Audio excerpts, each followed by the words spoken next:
بالله من الشیطان الرجیم بسم الله الرحمن الرحیم.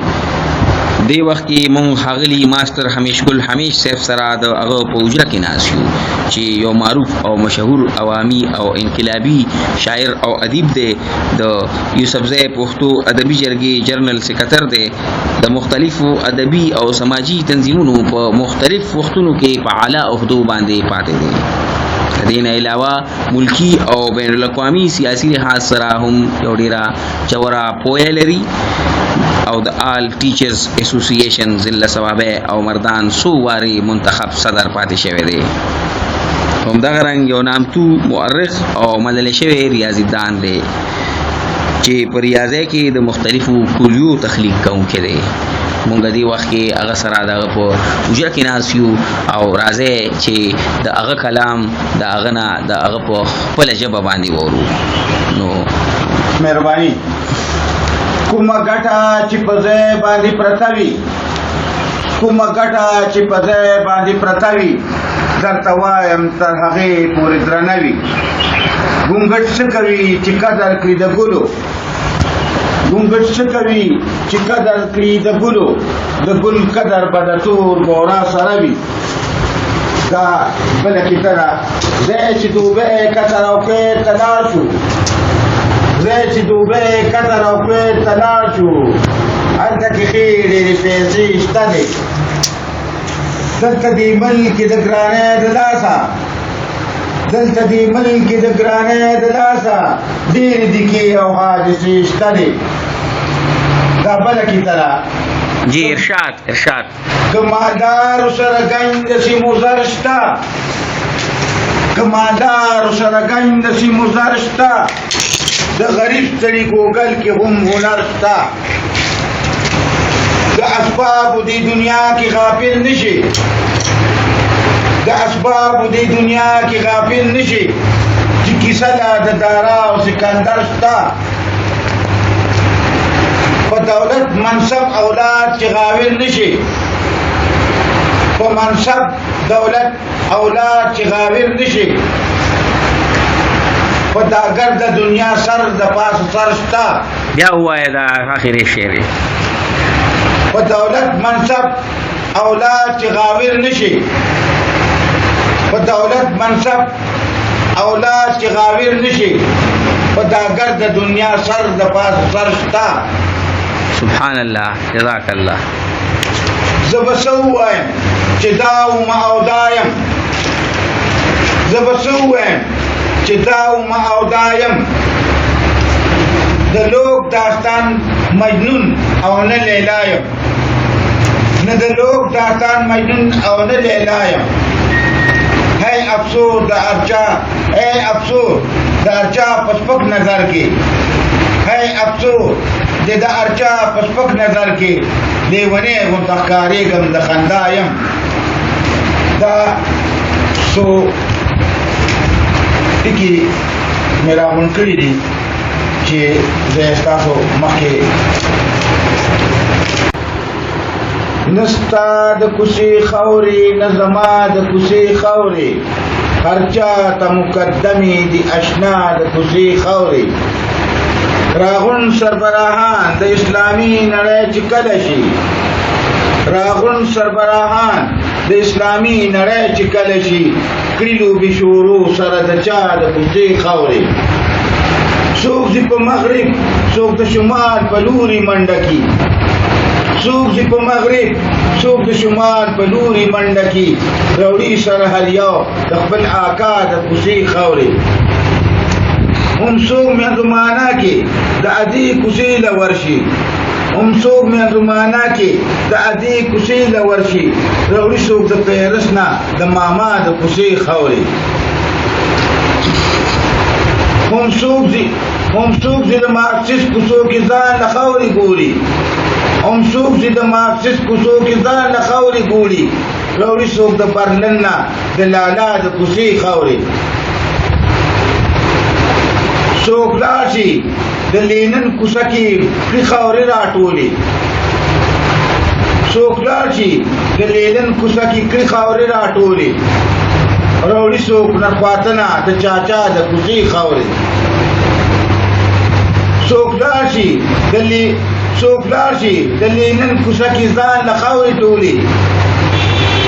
سوکلاشي د لینن کوڅه کې کړي خاورې راټولي او راوړي څوک نرخواتنه د چاچا د کوڅې خاورې څوک ډېر په کړاو سره یو چون خاورې راټولي کړي څوک ډېر په کړاو سره یو چون خاورې راټولي کړي کام خرڅ کړي راټولي بس ویړیا د کوڅې خاورې او دریغه پر مخ پروت وي چې شهید په مدینه کې دریغه پر مخ پروت وي چې شهید په مدینه کې کل کړي ما همیش وي مصطفی د کوڅې خاورې ماشاءالله دا په بیا وای دا شعر دریغه پر مخ پروت وي چې شهید په مدینه کې دریغه پر مخ پروت وي چې شهید په مدینه کې کل کړي ما همیش وي مصطفی د کوڅې خاورې شکینا بدلا د مینې زکه ځان پتی ګوتراړم شکینا بدلا د مینې زکه ځان پتی ګوتراړم شم ازغه بس د سترګو نن چې چا ورته ترغاړم لکه لوخي په ایروبو مانجوج کې خزینې کړي لکه لوخي په ایروبو مانجوج چې خزینې کړي هسې لاس او خپې په خپله زه په خاورو اوبو خاړم کافران به حق حیرانه لاس تر غوږو په توبو شي کافران به حق حیرانه لاس تر غوږو په توبو شي لپولی د ستمګرو که ستم په لمبو راړم وای دا شعر بیا وای کافران به هم حیرانه لاس تر غوږو په توبو شي کافران به حیرانه لاس تر غوږو په توبو شي زه پولی د ستمګرو که ستم په لمبو راړم زور زیاتی او ناکردو د خلکو داسې لیونی کړم زور زیاتی او ناکردو د خلکو داسې لیونی کړم اوس یریږم چې د ځان نه اکه خپل آیین کې داړم زیړ بیخلې سا نیولې ناعلاجه په سلګو یم زیړ بیخلې سا نیولې ناعلاجه په سلګو یم د لقمان حکمت کدی کې بې اثرې یم دوا جاړم زه پرېب د پردو خپلو یو حساس د بیتباری کړم زه پرېب د پردو خپلو یو حساس د بیتباری کړم احساس مجبور پدې چې لا هر جانان غاړم بیا وای دا شعر زه پرېب د پردو خپلو یو حساس د بیتباری کړم زه پرېب د پردو خپلو یو حساس د بیتباری کړم احساس مجبور پدې چې لا هر جانان غاړم محرومی الله خبر چې به تر کومې راپسې وي محرومی الله خبر چې به تر کومې راپسې وي تږې میند سمندر کې اوچې شونډې اوبه غواړم همیش جذبې مې کام ولی او ننګ د وطن لرلي همیش جذبې مې کام ولی او ننګ د وطن لرلي بې ننګي زور شو کاله کې ترېنه دغه یم چې لاړم دا بیا ووایا ما همیش جذبې مې کام ولی او ننګ د وطن لرلي همیش جذبې مې کام ولی او ننګ د وطن لرلي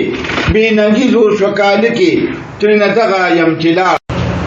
زه استاد یم ډېر بچي زه افسران کړم زه استاد یم ډېر بچي زه افسران کړم څوک ډیپټیان کمشنران څوک وزیران کړم زه استاد یم ډېر بچي زه افسران کړم څوک ډیپټیان کمشنران څوک وزیران کړم خو د دې غمه به ګور ته ورسېږم خو د دې غمه به ګور ته ورسېږم چې دا خپل بچي لا کوم ځای نوکران کړم مثال یو دی د شاعر او د منصور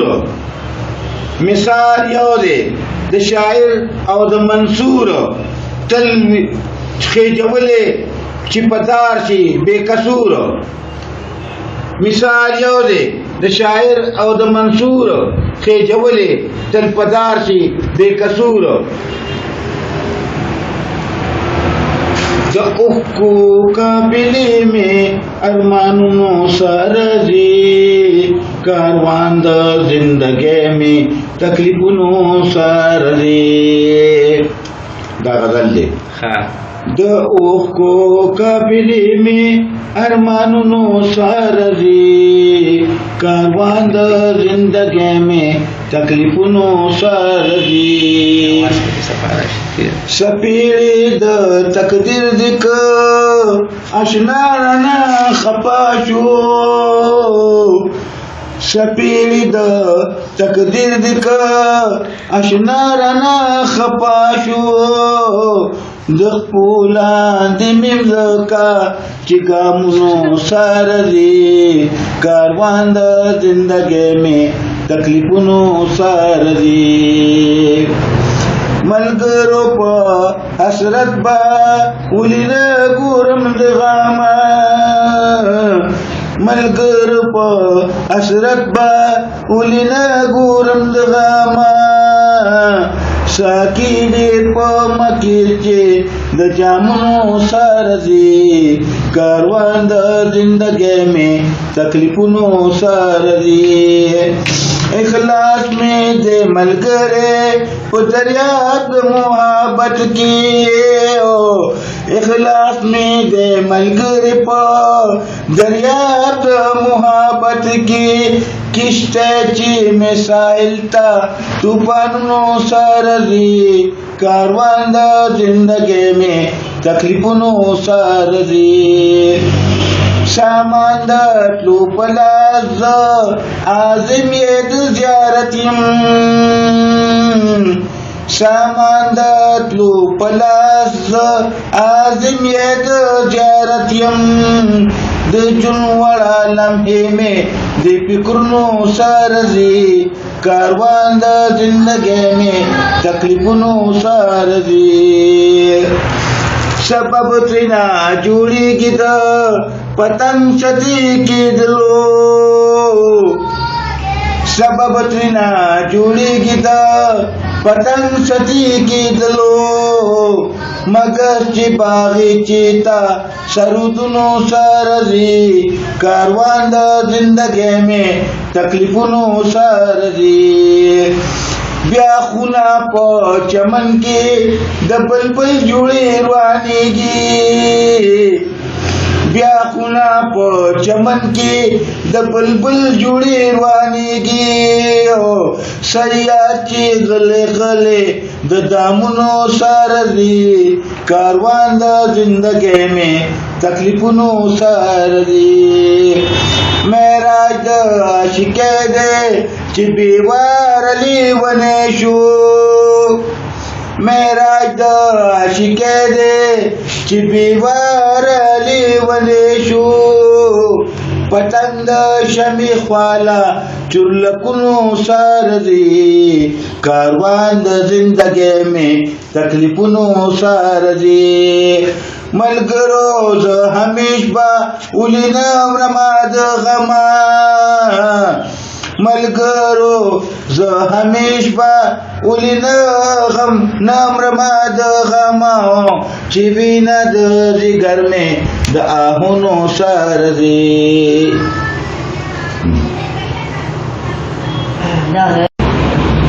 دا یو رباعي ده چې دې لپاره دا وړوکی ماس فرمایش کوي. د رقیب سره خندا کړې په جار ولې د رقیب سره خندا کړې په جار ولې سوځوي مې قصدني په انګار ولې زما تا سره زړه مینه رښتیا ده زما تا سره زړه مینه رښتیا ده ته جوړېږي مې د مرګ ذموار ولې ګورې نه چې هر ساعت در پسې جاړم ګورې نه چې هر ساعت در پسې جاړم تا په ما باندې حرام کړو دیدار ولې ما سر مې ستا په مینه کې تاله کړو ما سر مې ستا په مینه کې تاله کړو ته تر اوسه پورې ګرځې کنار ولې امشکل بستا د لاسه لیونی شي امشکل بستا د لاسه لیونی شي اینا درسته کړي ظلمونه په خوار ولې تاسو ته همیش صاحب تاسو هغه یو نظم دی ډېر مشهور نظم دی د تهذیب زانګو کې ناس چې به تهذیب زانګېدل کا که د هغې یو څو شعر درته یادي نو ناظرینو ته د خپل دغه د هغې خو ماته یو شعر یاد دی زیات تر چې دی هغه نظم خو داسې دی چې د تهذیب زانګو کې ناس چې په تهذیبه زانګېدل کا د تهذیب زانګو کې ناس چې په تهذیبه زانګېدل کا کاغه قبول خوراک کا مخو کا سانډېدل کا چې خپل افلاس د بل په یاد کې هېر کړو چې خپل اسلاف د بل په یاد کې هېر کړو لکه ښځې په پردي مړي بل چم کې جړېدل کا ماشاءالله. نو دین علاوه د سن 65 لړۍ لپاره تاسو یو خاص نظم لیکلی و چې هغه ډېر شهرت لرو په هغه وخت کې د وخت مناسبت سره ډېر شهرت لرو او ډېر مشهور شوی په دې علاقه او په پښتونخوا کې خاص طور باندې د هغې نظم یو څو کړی چې مختلفو ګلوکارانو د وخت ګلوکارانو لوک ګلوکارانو او عالمي ګلوکارانو هغه نظم په کیسټو کې هم بند کړی و او سره د موسیقۍ ویلی و نو هغه نظم یو څو کړی که درته یادي نو هغه موږ ته د هغې نظمونو اخو یو د وطن سره د مینې یو جذبه وه او ډېرو شاعرانو د هغه وخت خپل جذبات او مینه د وطن سره ښکاره کوله نو په دغه ډول کې یو نه څو نظمونه ما لیکلي وو یو نظم خو داسې و پاسه مسلمانه ستا په وطن جنګ راغی دغه نظم ستاسو ډېر زیات مشهور شوی ما د ډېرو مشرانو نه اورېدلي دي چې دغه نظم د دې ډېر مشهور شوی او په دې علاقه کې نه بلکې په ټوله پښتونخوا کې دغه ګلوکار په خوله باندې و او نو د دې باقي شعرونه ما ته یاد نه دي البته هغه خپل چې کوم کسر مې پکې ویلی و نو هغه دا و هندو حیران شو امیش ګل چې په غورځنګ راغی پاسه مسلمانه ستا په وطن جنګ راغی او دغه رنګ یو داسې دا نظم و جوړه غذا شو د کشمیرو که نه داسې خو زمانه یږدي د دې نه علاوه دا هم تاسو په سیاسي لحاظ سره تاسو یو ډېره غټه وابستګي لرئ او د آل ټیچرز یونین اسوسییشن څو ځله د ثوابۍ او د مردان صدر پاتې شوي او په اخدو باندې د سماجي او د ادبي تنظیمونو په اخدو باندې هم پاتې او موږ نه دا اورېدلي دي د بعضو مشرانو نه چې د آل ټیچرز یونین اسوسییشن چې کله به څه جلسې وي او څه دغه به منعقد کېدې یا د هغې به د استاذ په حق کې به د هغې مطالبات د حکومت نه او هغه به په غټو غټو جلسو کې منعقد کېدې څه هر قسم قربانۍ به وي نو په هغې کې به تاسو مخ په وړاندې وی او هغې جلسو ته به تاسو څلور ستوري لګول د خپلو شعرونو د مختلفو خطو په ذریعه باندې نو د هغې خطو نه که څه کترې مونږ ته ویلې او یا د هغې باره کې هم څه خپلو خیالاتو اظهار وکړو هغه کتاب او هغه نظمونه د هغه وخت مناسبت سره ودا شو تیر شوي دي زه اوس په پنشن راغلی یم چونکې د ارکان ملازمین چې دا جذباتیانی نو په دغه جلسو کې به ډېر استادان شاعران چې زه به دا ووایم چې زمانه لوړ خیال والا شاعران به وو او هغوی به خپل نظمونو کې خپل هغه فریاد او هغه خپل محرومي بیان کړه او ما به اکثر جلسو کې قطعات او یا نظمونه داسې جذباتي وویلو چې د هغې به خلکو سره هغه استادانو سره جذباتي خلکو سره به هغې جذبات به یې راوچت کړو او په دې وجه به چې نو زما ته بیا د نورو علاقو کې د جلسو کې کوونکو دعوت راکړو چې ته به دې جلسې ته خامخا راځې نو د هغې نه څه خطې درته یادې نه دي نو هغې کې خو یو پیرا په پیښور کې دغه دوران کې راوتان دوران کې په استادان په جوس لاټي چارج شو حاجی ښا لاټي چارج په پولیس والا کړو کنه او جی او نو هغه بار کې ما په غړي کپورا کې سکول کې یو جلسه وا بیا د کالو خان هاي سکول کې یو جلسه وا سو نور ځایونو کې ځای په ځای علاقو کې جلسې وي نو ورپسې دغه ناس یو وخت پس د هغه جلوس او لاټي چارج نه پس ما دا کتاب وی چې خاص د ذکر پنیات خاص د ذکر پنیات خپل شاګردان ټکوي در ذکر خپل شاګردان ټکوي په غرض د تعلیم یا استادان ټکوي په غرض د تعلیم یا استادان ټکوي ارامیان نور څنګه وي څوک چې پلاران ټکوي او د دې نه علاوه موږ اوریدلي دي چې مختلفو تنظیمونو د ډراماټیک تنظیمونو وغیرہ وغیرہ او د سماجی تنظیمونو هم تاسو په خودو باندې پاتې د هغه باره کې او مختلفو ریاضو کې هم ریاضه کې هم تاسو کلیات ایجاد کړی دي او داسې په بلکیاتو کې هم تاسو دغه لري